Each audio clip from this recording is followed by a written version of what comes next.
ᱚᱛ ᱦᱟᱥᱟ ᱠᱤᱨᱤᱧ ᱟᱹᱠᱷᱨᱤᱧ ᱤᱫᱤ ᱠᱟᱛᱮ ᱟᱢ ᱡᱩᱫᱤ ᱪᱮᱫ ᱦᱚᱸ ᱵᱟᱢ ᱵᱟᱰᱟᱭᱟ ᱛᱟᱦᱚᱞᱮ ᱠᱷᱟन ᱟᱹᱰᱤ ᱟᱭᱢᱟ ᱫᱷᱟᱣ ᱜᱮ ᱱᱚᱝᱠᱟ ᱧᱮᱞ ᱟᱠᱟᱱᱟ ᱟᱹᱰᱤ ᱟᱭᱢᱟ ᱦᱚᱲ ᱜᱮ ᱫᱟᱞᱟᱞ ᱴᱷᱮᱱ ko ᱮᱲᱮ ᱦᱚᱪᱚ ᱟᱠᱟᱱᱟ ᱟᱨ ᱟᱢ ᱡᱩᱫᱤ ᱱᱚᱣᱟ ᱡᱚᱢᱤ ᱡᱚᱢᱟ ᱠᱤᱨᱤᱧ ᱵᱮᱯᱟᱨ ᱤᱫᱤ ᱠᱟᱛᱮ ᱡᱟᱦᱟᱱᱟᱜ ᱵᱟᱢ ᱵᱟᱰᱟᱭᱟ ᱛᱚᱵᱮ ᱠᱷᱟन ᱮᱲᱮ ᱨᱮᱱᱟᱜ ᱦᱚᱸ ᱪᱟᱱᱥ ᱛᱟᱦᱮᱱ ᱠᱟᱱ ᱜᱮᱭᱟ ᱟᱨ ᱚᱱᱟ ᱠᱷᱟᱹᱛᱤᱨ ᱛᱮ ᱡᱚᱢᱤ ᱠᱤᱨᱤᱧ ᱚᱠᱛᱚ ᱡᱚᱢᱤ ᱡᱚᱢᱟ ᱤᱫᱤ ᱠᱟᱛᱮ ᱪᱮᱫ ᱦᱚᱸ ᱵᱟᱢ ᱵᱟᱰᱟᱭ ᱠᱷᱟन ᱴᱨᱟइब टीवी होते ते तहेना आईन इदी काते बाडाय रे मिटन चितर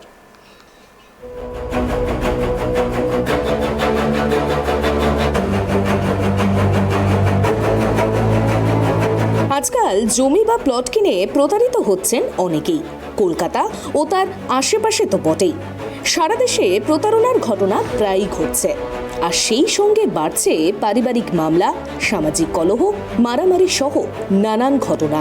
সম্প্রতি প্রতারণার দায়ে বেহালার ঠাকুরপুকুর থানার পুলিশ গ্রেফতার করেছে দেওয়ান ডেভেলপার্স প্রাইভেট লিমিটেডের মালিক দীপক মণ্ডলকে। ঠাকুরপুকুর থানায় 1 থেকে 2 জন নয়, প্রায় 28 জন প্রতারিত দীপক মণ্ডলের বিরুদ্ধে অভিযোগ দায়ের করেছেন।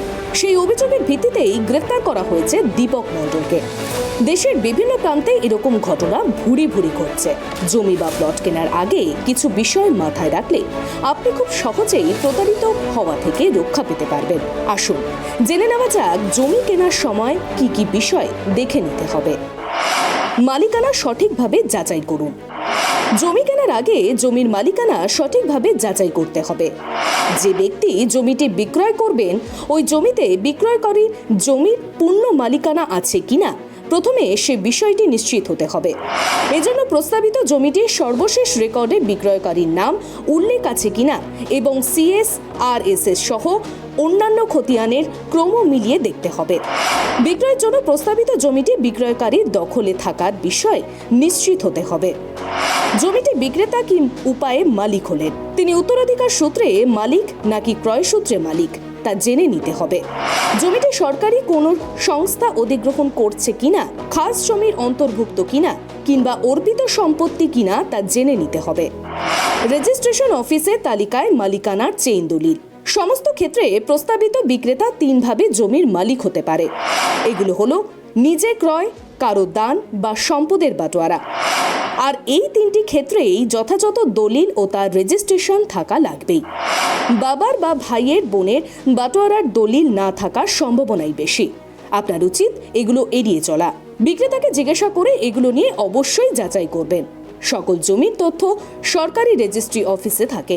একটি জেলার ভেতরে উপজেলা, উপজেলার ভেতরে মৌজা এবং জমির দাগ নাম্বার। একটি মৌজায় একজন মালিকের এক বা একাধিক দাগে সকল জমির পরিমাণের সন্দই হলো খতিয়ান। সকল ঝামেলা শেষে জমির মালিককে সরকারিভাবে মালিকানার ব্যাপারে এটা এক ধরনের ডিক্লারেশন সনদ। জমি কেনার আগে এটাও যাচাই করে নিতে ভুলবেন না। জমির অবস্থান এবং আশেপাশের পরিবেশ অবশ্যই খেয়াল রাখবেন। জমির চারদিকে কত দূরত্বের মাঝে বাজার, স্কুল, দোকান, হাসপাতাল ইত্যাদি আছে, খুব ভালো করে তা খোঁজ নেবেন। কারণ পশ্চিমবঙ্গ তথা ভারতবর্ষে বহু জমি কেনা বেচা বহুদিন থেকেই চলে আসছে। আর যেখানে এখন টাকা ট্রানজাকশন হয় সেখানে হাইলি পসিবিলিটিস থাকে যে সেখানে কিছু প্রতারক তারাও উৎপেতে থাকে যে কিভাবে এই জেনুইন যারা পারচেজার আছে এদেরকে কী করে ঠকানো যায়। আমরা দেখেছি বহু ঘটনা এরকম, এই নিয়ে বহু সিনেমাও হয়েছে যে কী করে তার প্রতারণার শিকার হয়েছে। এখন আমাদের লাইনে একটা কথা আছে যে বায়ার শুড বি অ্যাওয়্যার, মানে যে ক্রেতা তাকে অ্যাওয়্যার হতে হবে, তাকে সচেতন হতে হবে। কারণ সে যদি সচেতন না হয় তাহলে অবশ্যই তাকে কেউ চিট করবে। আমাদের দেশে যা ল্যান্ডের যে ল আছে সেগুলো সব কিছুই মানে প্রচণ্ড পরিমাণে প্রোটেকশন দেওয়ার বন্দোবস্ত আছে, কিন্তু সেটাকে এক্সারসাইজ করতে হবে। মানে আপনাকে প্রপারলি জানতে হবে যে আমি একটা জমি কেনার সময় আমার কী কী করণীয়, আপনার পার্টির ডিউটি কী কী আছে। যে সর্বপ্রথম আমি আপনাদের এই চ্যানেলের মাধ্যমে যত আপনাদের ভিউয়ার্স আছে তাদেরকে বলবো সবার আগে আপনি যে প্রফেশনালসের কাছে যান, যারা এগুলো নিয়ে ডিল করে, একজন উকিলবাবুর কাছে যান, যিনি অ্যাডভোকেট সাহেব আছেন, উনি আপনার প্রপারলি গাইড করতে পারবেন কী ধরনের গাইডেন্সের প্রয়োজন। ফার্স্ট হচ্ছে জমির সার্চিং। এবার সার্চিং মিনস টাইটেল, যে কার নামে রেকর্ড করা আছে, তার ডিডটা কী আছে, সেই ডিডের প্রপার সার্চিং করা, কত সালে সে কিনেছে, এর মাঝখানে কোনো ট্রানজ্যাকশান আছে কিনা সেগুলো, ব্যাংকে মর্টগেজ দেওয়া আছে কিনা সেগুলো, এরকম কিছু কিছু সার্চিং আছে। তারপর ধরুন বিএলআরও সার্চিং, যে বিএলআরওতে কীভাবে রেকর্ড হয়ে আছে, যে ওটা আছে শালি আছে কি বাস্তু আছে, তার কনভার্সন করা, সেগুলো আদৌ যদি অনেক সময় দেখা যাচ্ছে যে গভর্নমেন্টের নোটিফিকেশনের মাধ্যমে বেশ কিছু জমিকে জলায় কনভার্ট করে দিয়েছে। এবার জলা জমি কেনা ইজ হাইলি রিস্কি। কি সেন্সে কেউ সেখানে বাড়ি বানাতে পারবে না, কারণ ওয়েটল্যান্ড অ্যাক্টের আন্ডারে চলে আসবে। আদিবাসীদের জমি হস্তান্তরে পৃথক নিয়ম। এবার ধরুন সিমিলারলি এটা হচ্ছে ট্রাইবালদের জমি, যে আমরা দেখেছি যে একসময় ট্রাইবালদেরকে প্রচুর পরিমাণে চিটেড করা হয়েছে, প্রচুর পরিমাণে তাদেরকে চিট করা হয়েছে। তাদের যে সরলতা, তার সুযোগ নিয়ে বেশ কিছু এই হোটেল ব্যবসায়ী বা এসব যেসব অঞ্চলে ট্রাইবসরা থাকে সেগুলো খুবই পরিবেশগতভাবে খুবই অ্যাট্রাকটিভ জায়গা, সেইখানে করেছে কি প্রচুর লোকই তাদেরকেও ঠকিয়েছে।